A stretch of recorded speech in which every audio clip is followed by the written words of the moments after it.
Hi everyone, welcome back to Runway Education. So ఈరోజు మనం చెప్పుకోబోయే టాపిక్ ఏదైతే ఉందో అది నాట్ ఓన్లీ టెట్ అనే కాదు, ఏ కాంపిటేటివ్ ఎగ్జామ్ చూసుకున్నా ఖచ్చితంగా దీని మీద మనకు క్వశ్చన్స్ ఉంటాయి. కాబట్టి అంత ఇంపార్టెంట్ అయిన టాపిక్ని మనం కంప్లీట్గా బేసిక్ నుంచి నేర్చుకుంటే మనకు బెనిఫిట్ అవుతుంది. కాబట్టి ఖచ్చితంగా మనం ప్రతి ఒక్కరం కూడా బేసిక్ ఫండమెంటల్స్ అనేవి పర్ఫెక్ట్గా ఉండేటట్లు ట్రై చేయండి. ఓకే, సో నేను ఇప్పుడు బేసిక్ నుంచి స్టార్ట్ చేస్తాను. నాన్ మ్యాథ్స్ స్టూడెంట్స్ కూడా అర్థమయ్యే విధంగా నేను చెప్పే ప్రయత్నం చేస్తాను. ఓకే, సో మనము బేసిక్ కాన్సెప్ట్స్ని కొంచెం స్లోగా చెప్పుకుందాము. సో దాని తర్వాత క్వశ్చన్స్ని మనం స్పీడ్గా సాల్వ్ చేసుకుంటూ వెళ్ళిపోదాం. ఓకే, సో ఒక్కసారి గమనించండి, మనకు కాన్సెప్ట్ ఏంటి sir? Profit and loss, right? Profit and loss. మనకు ఈ కాన్సెప్ట్ అనేది ఎంత ఇంపార్టెంట్ అంటే మీకు ఆల్రెడీ తెలిసే ఉంటుంది. సో ప్రాఫిట్ అంటే లాస్ అనే చాప్టర్ని కనుక మనం క్లియర్గా తెలుసుకునేది అని అనుకుంటే మనం చేయాల్సిన పని ఏంటి సార్ అంటే దీంట్లో ఉన్న కొంత టర్మినాలజీ మనకు అర్థమై ఉండాలి. సో ఆ టర్మినాలజీ ఏంటి అని అంటే ఒకసారి చూడండి, వీటిలో ఉన్న ఒక main things, 3 terminologies main important ఇక్కడ. ఒకటి కాస్ట్ ప్రైస్, దీన్ని ఏమంటాం సార్ అంటే కాస్ట్ ప్రైస్, అండ్ ఎస్పి అంటాం, దీన్ని సెల్లింగ్ ప్రైస్, రైట్? తర్వాత మార్కెట్ ప్రైస్,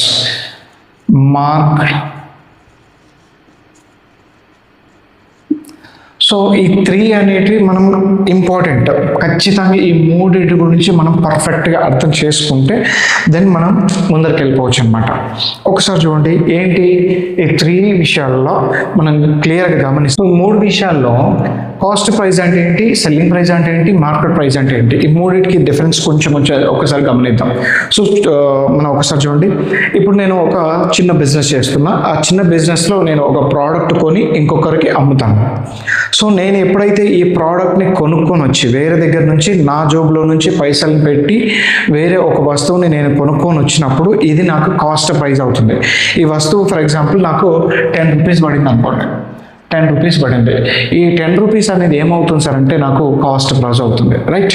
సో ఇప్పుడు నేను తీసుకొచ్చుకున్న వస్తువుని యాజ్ ఇట్ ఈస్గా అవతల వ్యక్తికి అమ్ముతాను, నేను అమ్మను. ఎంతో కొంత ఎక్స్ట్రా మనీ తీసుకొని నేను అమ్ముతాను. ఒక 2 రూపీస్ తీసుకొని నేను ఎక్స్ట్రా అమౌంట్ తీసుకొని నేను 12 రూపీస్కి అమ్ముతున్నాను అనుకుందాం.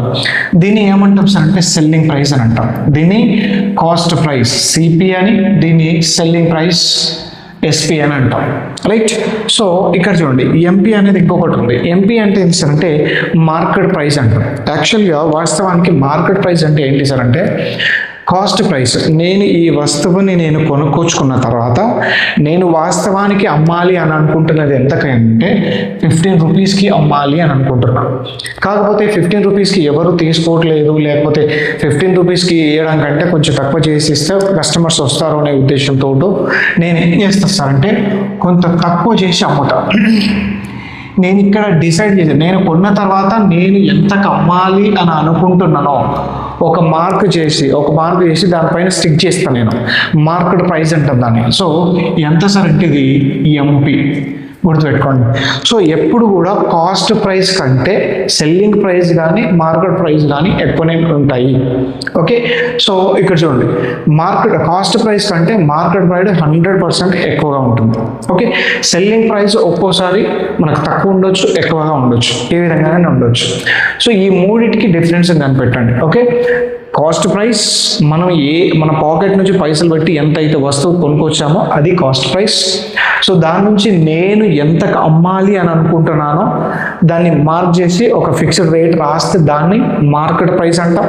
కానీ నేను ఒరిజినల్గా ఎంతకు అమ్మేశాను డైరెక్ట్గా, సో అవతల వ్యక్తి ఈ వస్తువుని ఎంత అమౌంట్ నాకు ఇచ్చేసి తీసుకెళ్తున్నాడు, దాన్ని సెల్లింగ్ ప్రైస్ అని అంటాం. సో ఈ విధంగా ఈ 3 అనేవి చాలా చాలా ఇంపార్టెంట్ అన్నమాట.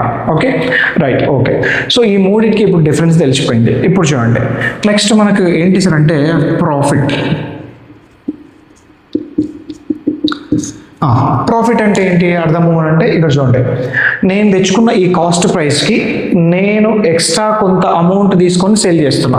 సెల్ చేసిన తర్వాత నాకు వచ్చిన ఈ ఎక్స్ట్రా అమౌంట్ని ఏమంటున్నాం సార్ అంటే ప్రాఫిట్ అని అంటున్నాం.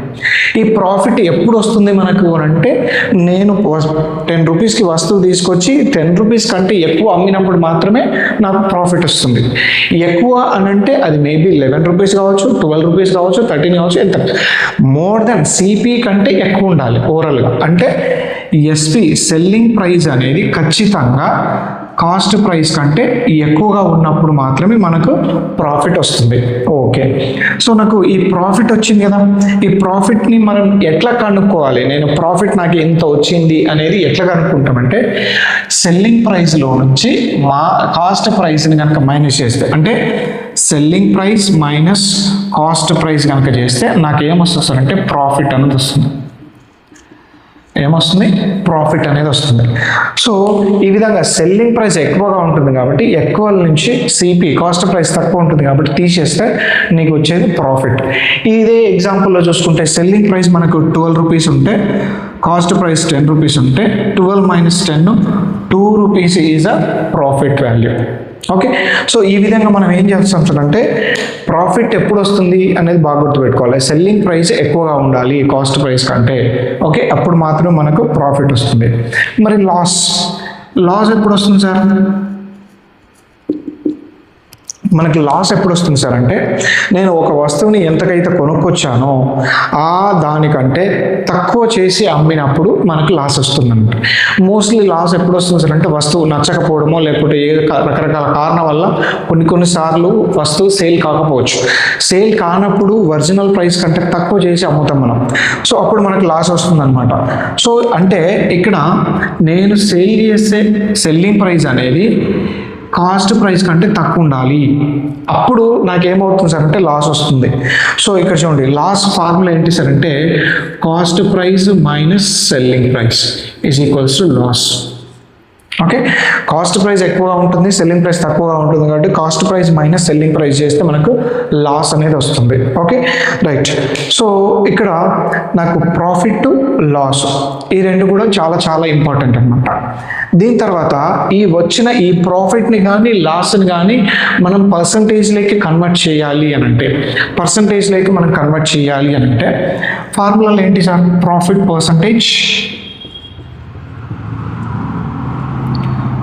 పర్సంటేజ్ నేను కనుక్కోవాలి అని అంటే ఏం చేయాలి? ఫస్ట్ ప్రాఫిట్ ఎంత వచ్చిందో కనుక్కోవాలి. ప్రాఫిట్ డివైడెడ్ బై మనకు ప్రాఫిట్ దేని మీద వస్తుంది సార్? ఇప్పుడు నేను ఒక వస్తువుని 10 రూపీస్కి తీసుకొచ్చాను, నేను అమ్మింది 12 రూపీస్కి అమ్మాను, నాకు 10 రూపీస్ కంటే ఎక్కువగా ఎంత ఎక్స్ట్రా వచ్చింది? 2 రూపీస్ వచ్చింది కాబట్టి దేనికంటే ఎక్కువ వచ్చింది? కాస్ట్ ప్రైస్ కంటే ఎక్కువ వచ్చింది కాబట్టి నేను డిసైడ్ చేసేది ఎక్కడ డిసైడ్ చేస్తాను సార్ అంటే కాస్ట్ ప్రైస్ మీద డిసైడ్ చేస్తాను. ఈ ప్రాఫిట్ పర్సంటేజ్ని దేని మీద క్యాల్కులేట్ చేస్తాం సార్ అంటే కాస్ట్ ప్రైస్ మీద ఇంటూ 100% చేస్తే మనకు వచ్చేది ప్రాఫిట్ పర్సంటేజ్ అని అంటాం. ఇక్కడ ఇదే క్వశ్చన్లో ఇదే ఎగ్జాంపుల్లో మనం ప్రాఫిట్ పర్సంటేజ్ క్యాల్కులేట్ చేయాలి అంటే ఏంటి? ఇక్కడ ప్రాఫిట్ వాల్యూ ఎంత సార్? మనకు 2 రూపీస్ కాబట్టి 2 కాస్ట్ ప్రైస్ ఎంత sir? 10 rupees. 10 × 100%. 10 1s are 10 10s are 10 × 2 20. So మనకు వచ్చిన పర్సంటేజ్ ఎంత అంటే 20% అనేది ప్రాఫిట్ రావడం జరిగింది. సో ఈ విధంగా వచ్చిన ప్రాఫిట్ని మనం పర్సంటేజ్ని కనుక్కోవాలి అంటే we have to use this formula, right? So ఈ విధంగా మనం ఫార్ములాని యూజ్ చేసి మనము పర్సంటేజ్లోకి కన్వర్ట్ చేస్తాం. సేమ్ అట్లనే ప్రాఫిట్ ఎట్లయితే మనం తీసుకున్నామో సేమ్ లాస్ను కూడా అదే విధంగా అన్నాడు. లాస్ పర్సంటేజ్లోకి కన్వర్ట్ చేయాలంటే ఫస్ట్ నువ్వు కనుక్కోవాల్సింది ఏంటి? లాస్ని కనుక్కోవాలి. లాస్ ఎంత? ఇక్కడ లాస్ డివైడెడ్ బై దేని మీద లాస్ వచ్చింది మనకు? కాస్ట్ ప్రైస్ మీదే కాబట్టి ఇంటూ 100. ఓకే, సో ఈ విధంగా లాస్ని కూడా మనం పర్సంటేజ్లోకి కన్వర్ట్ చేస్తే loss is equals to loss by హర్ట్స్ కాస్ట్ ప్రైస్ ఇంటూ 100% చేస్తే మనకు లాస్ కూడా పర్సంటేజ్లోకి కన్వర్ట్ అవుతుంది. ఓకే, సో ఈ విధంగా మనకు cost price, selling price, market price అర్థం చేసుకున్న తర్వాత ప్రాఫిట్ అంటే ఏంటి, లాస్ అంటే ఏంటి, వచ్చిన ఈ ప్రాఫిట్ని మనం ప్రాఫిట్ పర్సంటేజ్లోకి ఎట్లా కన్వర్ట్ చేస్తాం, వచ్చిన ఈ లాస్ని లాస్ పర్సంటేజ్లోకి ఎట్లా కన్వర్ట్ చేస్తాం అనేది చూసుకోవాలి. Okay, right. ఇప్పుడు ఇవి అయిపోయిన తర్వాత నెక్స్ట్ ఇంకొక వాల్యూ ఉంది మనకు, డిస్కౌంట్. డిస్కౌంట్ అనేది ఎట్లా వస్తుంది చెప్పండి. డిస్కౌంట్ అనేది ఎట్లా డిసైడ్ చేస్తామనంటే బాగా గుర్తుపెట్టుకోండి. ఇప్పుడు చూడండి, ఎప్పుడు కూడా బిజినెస్ మ్యాన్ ఎప్పుడు కూడా లాస్ కావాలని ఎప్పుడు ఉండదు. బిజినెస్ మ్యాన్ స్ట్రాటజీస్ ఏంటి అంటే, ఒక వస్తువు కొనుక్కొచ్చుకున్న తర్వాత ఈయన ఎంతకైతే అమ్మాలి అని అనుకుంటున్నాడో దీనిపైన తక్కువ చేసి అమ్ముతాడు ఎప్పుడు కూడా. బాగా గుర్తుపెట్టుకోండి, మనకు కొనుక్కొచ్చిన వాల్యూ ఇది. సో ఆయన ఎక్స్పెక్టేషన్స్ ఇంత రావాలి అనే ఎక్స్పెక్టేషన్స్ తోటి మార్కెట్ ప్రైస్ చేస్తాడు. ఈ మార్కెట్ ప్రైస్ మీద అప్పుడు డిస్కౌంట్ అనౌన్స్ చేస్తాడు. సో డిస్కౌంట్ ఎంత? ఇక్కడ చూడండి, 15 రూపీస్ అమ్మాల్సిన వస్తువుని 12 రూపీస్కే అమ్మాడు అంటే ఇక్కడ మనకు 3 రూపీస్ మైనస్ జరిగింది, రైట్? 3 రూపీస్ తక్కువ చేసి అమ్ముతున్నాడు. సో కాబట్టి దీన్ని ఏమంటాం సార్ అంటే డిస్కౌంట్ అని అంటాం. ఓకే, సో ఇక్కడ వచ్చింది ప్రాఫిట్, ఇక్కడ వచ్చేది డిస్కౌంట్. ఓకే, డిస్కౌంట్కి ప్రాఫిట్కి కొంచెం తేడా ఉంటుంది, బాగా గుర్తుపెట్టుకోండి. డిస్కౌంట్ అనేది మనం ఎప్పుడు కూడా దేని మీద క్యాలిక్యులేట్ చేస్తాం సార్ అంటే మార్కెట్ ప్రైస్ అంటే మనము కొనుక్కొచ్చుకున్న వస్తువుని ఎంతకు అమ్మాలి అని అనుకుంటున్నామో దానికంటే తక్కువ చేస్తే అప్పుడు దాన్ని డిస్కౌంట్ అంటాం. అది మేబీ ఒక్కోసారి కాస్ట్ ప్రైస్ కావచ్చు, ఇక్కడ వరకు కూడా సార్ రావచ్చు. ఓకే, సో ఇప్పుడు డిస్కౌంట్ మనకు ఎట్లా క్యాలిక్యులేట్ చేస్తాం సార్ అంటే market price minus selling price. Okay, తీసుకున్న ఈ మార్కెట్ ప్రైస్లో నుంచి సెల్లింగ్ ప్రైస్ని మైనస్ చేస్తే మనకు వచ్చేది 15 మైనస్ 12 చేస్తే మనకు 3. ఈ 3 అనేది ఏంటి సార్ అంటే మనం ఇచ్చిన డిస్కౌంట్ అన్నమాట. సో ఇదే డిస్కౌంట్ని మళ్ళీ నేను పర్సంటేజ్కి కన్వర్ట్ చేయాలంటే సేమ్ ఫార్ములా. ఫస్ట్ నేను ఏం చేయాలి, discount is percentage is equals to first discount divided by, ఇక్కడ చూడండి ప్రాఫిట్ కానీ లాస్ కానీ మనం క్యాలిక్యులేట్ చేసింది దేని మీద క్యాలిక్యులేట్ చేసినాం, కాస్ట్ ప్రైస్ మీద క్యాలిక్యులేట్ చేసినాం, రైట్? కాస్ట్ ప్రైస్ మీద. కానీ డిస్కౌంట్ని మాత్రం ఎప్పుడు కూడా మనం మార్కెట్ ప్రైస్ మీద క్యాలిక్యులేట్ చేయాలి, అది బాగా గుర్తుపెట్టుకోండి. ఓకే, డిస్కౌంట్ ఎప్పుడు కూడా మనకు మార్కెట్ ప్రైస్ మీద క్యాలిక్యులేట్ చేస్తాం into 100%. Okay, this is called discount అనమాట. ఓకే, సో బాగా గుర్తుపెట్టుకోండి సార్. ఈ టర్మినాలజీ కనుక మనకు క్లారిటీగా అర్థమైంది అని అంటే ఈ ప్రాఫిట్ అండ్ లాస్ క్వశ్చన్స్ అనేవి చాలా చాలా సింపుల్ అనమాట. ఓకే, సో మనకు టెట్ లెవెల్లో మ్యాక్సిమం చాలా సింపుల్ క్వశ్చన్స్ అడుగుతాడు కాబట్టి భయపడాల్సిన అవసరం లేదు. Okay, right. సో ఇది మనకు ఒక్కసారి మళ్ళీ రివైజ్ చేసుకోండి. ఓకే, సో ఈ వీడియో కనుక ఖచ్చితంగా ఎక్స్ప్లెనేషన్ నచ్చితే లైక్ చేసి షేర్ చేసే ప్రయత్నం చేయండి. సో మనం నెక్స్ట్ క్వశ్చన్స్లోకి వెళ్దాం. సో క్వశ్చన్స్ ఏ విధంగా ఉంటాయి, క్వశ్చన్స్ ఎట్లా అనేది మనం ఒకసారి చెక్ చేసుకుంటే సో క్లారిటీ వచ్చేస్తుంది, రైట్? సో ఇది అనమాట, రైట్? Thank you.